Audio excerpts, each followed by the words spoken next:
Okay, it's time for my next feature now. They do say everybody needs good neighbours with a little help and understanding. Um, and we talk to our neighbours about weather, putting bins out, general feelings, local events happening in the community, and so on. Today, I'm joined by Ursula Gibbs. We're talking about neighbours and other subjects, delicate subjects we talk with our neighbours over the fence with. Welcome to the show, Ursula. Thanks, Danny. Oh, it's great to have you on. Yes, and there is one subject which I didn't mention there, and I'm gonna hand it over to you about finances and how we are very reluctant to talk about money with our neighbours. Yeah, it's really interesting, isn't it? The research we did is really positive, and I think probably helped by the pandemic in terms of bringing communities together. So it showed that we know kind of five neighbours by name, and two of those we would consider good friends. So in my house, that's Tony and Sue next door, who we rely on for barbecuing, wine provisions, and DIY advice. But despite that, and despite us speaking to our neighbours fairly frequently about a broad range of topics, and some of us even being willing to share secrets with our neighbours, we find it really difficult to talk about household financial management and bills and how much they might be paying on their bills versus what we might be paying. So only 13% of the people we spoke to had any idea whatsoever on what their neighbours were paying for bills. So, kind of the great thing with that insight is we've all got good neighbours, and I don't know what you're like, Danny, but I love to be nosy when it comes to my neighbours, especially if I see a for sale board going up, straight on Rightmove to see what the inside of their houses look like if I haven't had the luxury of being in before. But we've created this great tool that within a matter of seconds enables you to have a nose and understand what your neighbours are paying on their bills and really kind of give an indicator of to whether you might be able to save more money on those things that you're paying for every month out of your own bank account. So the research really good, but it's enabled us to kind of create a new calculator, the neighbourhood bills calculator, that hopefully gives our customers the ability to open up a conversation about household bills with their neighbours and how communities can save money. That's great, and it's good to be in the know, I guess.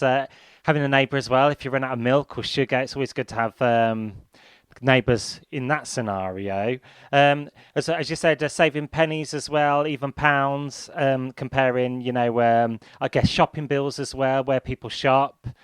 Um, Yeah. and further on, so I had a quick glimpse at the survey, and I've read here at my notes: 10% get on with neighbours like family. Yeah, and I think kind of having someone very close to you when we haven't been able to travel particularly far and see friends and family as we ordinarily would have over the last kind of year or so. It's really positive to see that people have got people they can rely on and trust on the same street as them to have those personal conversations. Kind of like you say, there's things that you would ordinarily depend on your neighbours for. Like you say, that's kind of cup of milk. In our house, it's usually when we're doing the gardening or the driveway.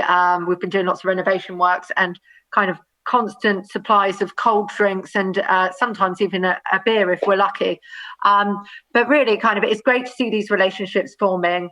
Like I said, we're really keen to make sure that you and your neighbours can save money. And as we come out of this pandemic and we're all looking forward to getting a bit more of our social lives and maybe even inviting our neighbours into our house for a cup of tea again, making sure that you've got as much money in your back pocket to go out and enjoy the world as things start to return to normality. Also, a percentage would approach their neighbours for advice over a friend as well.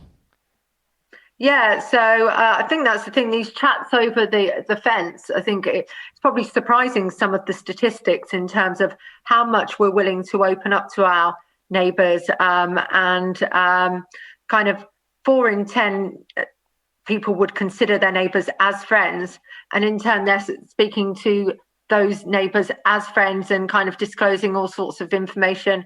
I think 13% said they'd shared secrets with their neighbours over the last 12 months. So yeah, definitely all sorts of conversations going on. And this is a positive study because when you think of neighbours, you always think of gripes such as noise and parking spaces.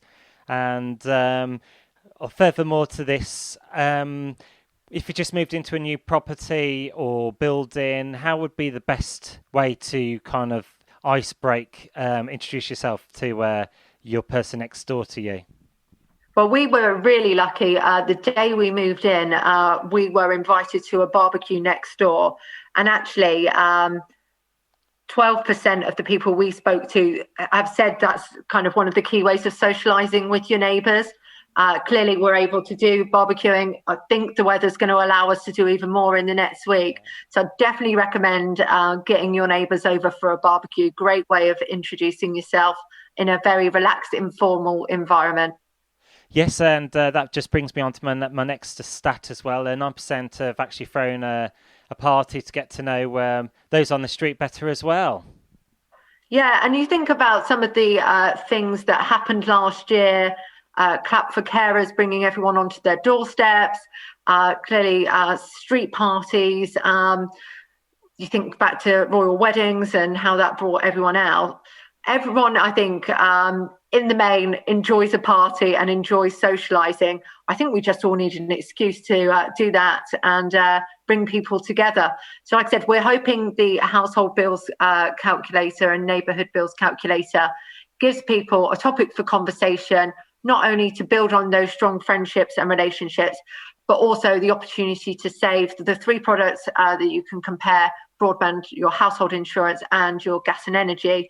You can save up to £450 on just from comparing those products alone, but also might give you a really great opportunity to see if you can help your neighbour out, which a third of the people we spoke to were really keen to do as well. That's marvellous stuff. Yes, thank you very much. I'm joined there by Ursula Gibbs talking about well, it's actually good to talk to your neighbours and introduce yourself if you've just moved into a new property or moved house, new build estate, and so on. Thanks for joining me on today's show. It's been very intriguing talking with you. Thanks, Danny. Okay, bye bye.